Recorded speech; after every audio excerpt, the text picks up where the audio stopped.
যুক্তরাষ্ট্রের মিডওয়েস্ট এবং সমভূমি অঞ্চলে প্রকৃতির ভয়াবহ তাণ্ডব শুরু হয়েছে। মঙ্গলবার ও বুধবারের এই দুর্যোগে অন্তত ৫ কোটি মানুষ চরম ঝুঁকির মুখে রয়েছেন।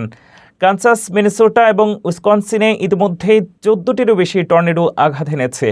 বিশেষ করে কানসাসের অটোয়া শহরে ঘন্টায় ১২৫ মাইল বেগের টর্নেডো ঘরবাড়ি ও মোটেলের ছাদ কাগজের মতো উড়িয়ে নিয়ে গেছে। এদিকে মিশিগানে অতিবৃষ্টি ও তুষার গলার ফলে সৃষ্টি হয়েছে রেকর্ড সৃষ্টিকারী বন্যা। ম্যানেস্টি নদীর পানি গত এক দশকের সব রেকর্ড ভেঙে বর্তমানে ১৮ ফুটের উপর দিয়ে প্রবাহিত হচ্ছে। বন্যার চাপে বেল্লায়ার এবং চিবয়গান বাঁধ দুটি মারাত্মক ঝুঁকিতে থাকায় পার্শ্ববর্তী বাসিন্দাদের দ্রুত নিরাপদ আশ্রয়ে সরে যাওয়ার নির্দেশ দেওয়া হয়েছে। আবহাওয়া দপ্তর শিকাগো, ডেট্রয়েট এবং ওকলাহোমা সিটির মতো বড় শহরগুলোতে শক্তিশালী ঝড় ও বড় আকারের শিলাবৃষ্টির সতর্কতা জারি করেছে। উদ্ধারকর্মীরা ক্ষতিগ্রস্ত এলাকায় জরুরি সহায়তা পৌঁছে দিতে আপ্রাণ চেষ্টা চালাচ্ছেন।